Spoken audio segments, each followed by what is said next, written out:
Bismillahirrahmanirrahim. Assalamualaikum warahmatullahi wabarakatuh. Alhamdulillah, wassalatu wassalamu ala rasulillah, habibina sayyidina Muhammad ibn Abdillah wa ala alihi wa ashabihi wa mawalah. Amma ba'd.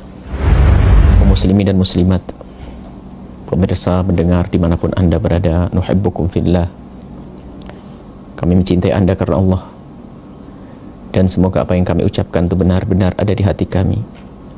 Semoga Allah menumbuh suburkan kecintaan di hati kami, sehingga kami dan kita semuanya bisa menjadi hamba yang saling mencintai karena Allah subhanahu wa ta'ala. Dan sungguh hidup dengan cinta itu indah. Kalau kita saling mencintai, tidak ada benci di antara kita, tidak ada dengki di antara kita, maka kita seperti sudah di surga biarpun belum masuk surga. Karena ketenangan batin dari situ, kecintaan, membangun cinta.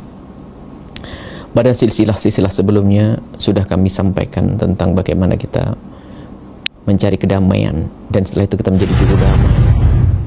Dan saat ini akan kami lanjutkan.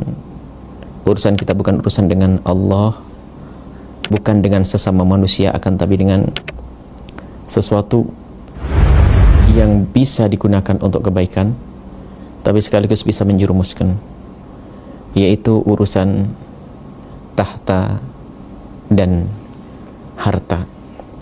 Sebagian orang menduga kebahagiaan adalah di balik tumpukan harta, di balik rumah megah atau tahta. Akan tapi hakikat kebahagiaan bukanlah di tempat-tempat seperti itu. Orang bertahta bisa berbahagia, tapi bisa saja sengsara. Orang berharta juga bisa berbahagia, bisa jadi sengsara. Dan kesengsaraan serta kebahagiaan tidak ada hubungannya dengan tahta, tidak ada hubungannya dengan harta, tapi hubungannya dengan hati hamba tersebut. Jika seseorang telah tertata hatinya, tidak dicapekkan oleh rasa tamak di dalam hatinya kepada dunia, gebiar dunia. Jika hatinya diberi oleh Allah satu sifat mulia, yaitu qanaah, mensyukuri dan menerima apa yang Allah berikan, maka yang terjadi pada hati tersebut adalah tenang dan tenang. Itulah yang disebut dengan hakikat kaya. Innal ghina ghinan nafsi, jiwanya yang kaya. Dan orang kalau jiwanya kaya, yang namanya materi tidak masuk dalam hitungannya. Bagi dia ada duit, tidak ada duit, tetap aku harus senang hati. Kemuliaan juga ada di dalam hatinya. Maka dari itu sangat salah jika ada orang mencari kebahagiaan di balik tumpukan uang atau di balik rumah yang megah. Tapi kenyataannya apa yang terjadi hari ini? Orang berlomba-lomba untuk mencari yang namanya rupiah, sehingga kadang melupakan bahwasanya yang dicari sebetulnya bukan rupiah. Rupiah kita kumpulkan, kita bawa pulang ke rumah, itu sebetulnya tujuannya adalah bagaimana dengan rupiah kita bisa menjadikan keluarga kita senang dan tenang. Jadi yang namanya harta bukan tujuan. Bahkan tahta pun seharusnya orang paham itu bukan tujuan. Kalau ada orang beritahu masa depannya di esok hari, kemudian suruh milih, maukah kamu jadi presiden tapi sengsara hidupmu, atau jadi orang biasa tapi kau bahagia? Maka orang yang sadar akan makna kebahagiaan, dia akan memilih jadi orang biasa lalu bahagia, dan dia tidak akan memilih sengsara. Tapi kenyataannya hari ini adalah orang lebih senang mencari yang namanya dunia. Dan memang mencari dunia bukan dilarang oleh Allah, mencari nafkah tidak dilarang oleh Allah, menjadi orang kaya juga tidak dilarang oleh Allah. Akan tapi yang tidak boleh adalah kita menjadi budak kekayaan tersebut, budak harta, budak tahta, sehingga di dalam meraih yang namanya kekayaan, karena sudah tidak kenal Allah lagi, maka dia meraih kekayaan dengan cara yang Allah murkai. Dengan cara yang Allah murkai, ini bermasalah. Mencari kekayaan dengan murka Allah, mencari tahta dengan murka Allah, maka dijamin orang ini tidak akan menemukan kebahagiaan yang sesungguhnya. Karena apa? Dia tidak punya tujuan dengan kekayaannya mau apa, dengan hartanya mau apa. Tapi yang sadar bahwasanya aku mencari harta untuk mencari kebahagiaan, sehingga yang dibidik adalah kebahagiaan. Bisa jadi seseorang itu sebelum mendapatkan harta sudah bahagia. Sebuah contoh, kita menemukan di kampung-kampung orang yang mendapatkan gaji sehari dimakan sehari, gaji sehari dimakan sehari. Akan tapi itu semuanya tidak mengurangi kebahagiaannya. Bangun pagi dia sudah bisa bercengkrama dengan indah dengan keluarganya. Bahkan dia pergi ke sawah pun sebelum sarapan, 1 jam 2 jam kemudian datang istrinya menghantarkan hanya singkong rebus saja, kemudian sama kopi yang dicampur dengan beras, bukan kopi murni. Kemudian Masya Allah, dengan gula merah yang dipotong-potong, karena kalau dicampur dengan airnya akan boros, dipotong-potong, digigit gula merahnya sambil diminum kopinya. Subhanallah, pagi sudah senyum, pulang senyum, Masya Allah. Di saat di siang harinya pun ternyata dia hanya di bawah gubuk reot, di bawah gubuk yang sudah lama, sudah hampir roboh. Akan tapi dia bisa menikmati tidur lelap di tengah sawah. Setelah terbangun dia bisa melihat melihat padi yang sudah mulai menguning dan seterusnya. Oh, kebahagiaan, nggak punya masalah. Setiap ada acara di masyarakatnya mudah dia mengikuti. Tapi lihat di sana, tidak jaminan orang kaya semuanya lengkap, dia senang. Hartanya melimpah, duitnya banyak, tapi sedih terus, gelisah hatinya.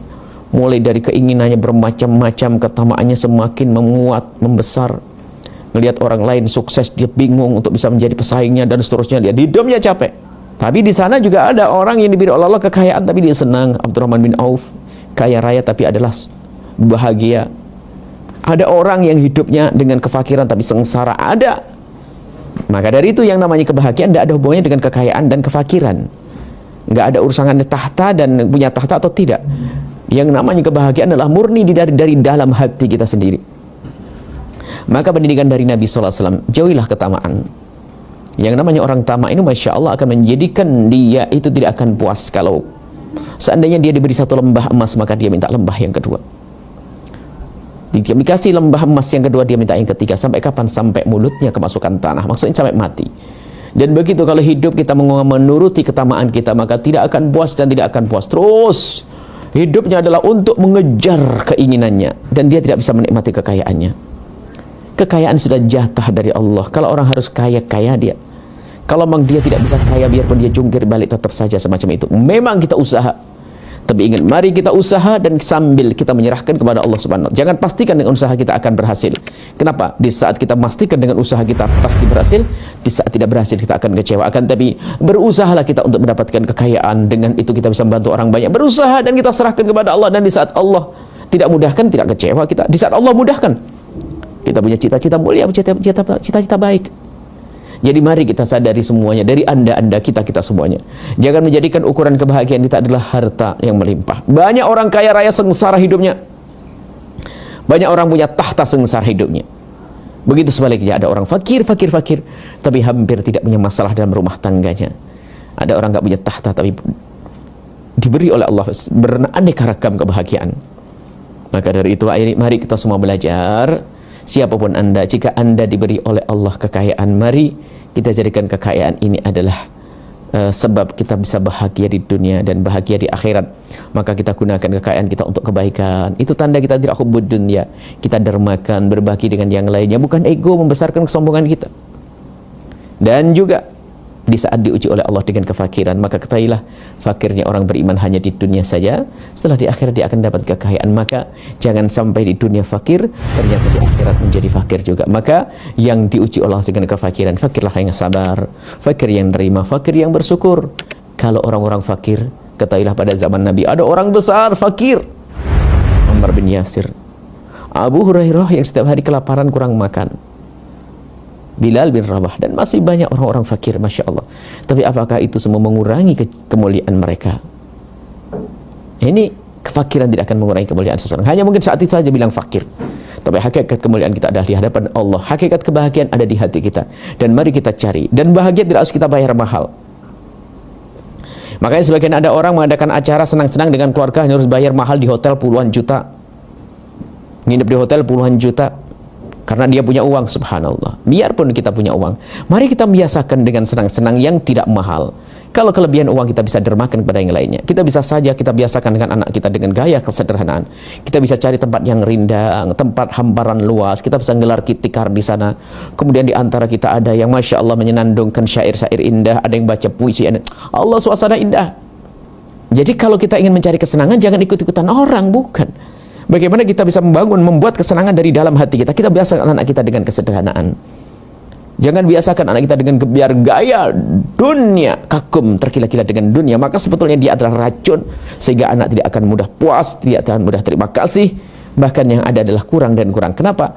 Kalau sudah orang dalam dirinya ada kecintaan pada dunia, dia akan terus bertambah dan bertambah dan bertambah terus.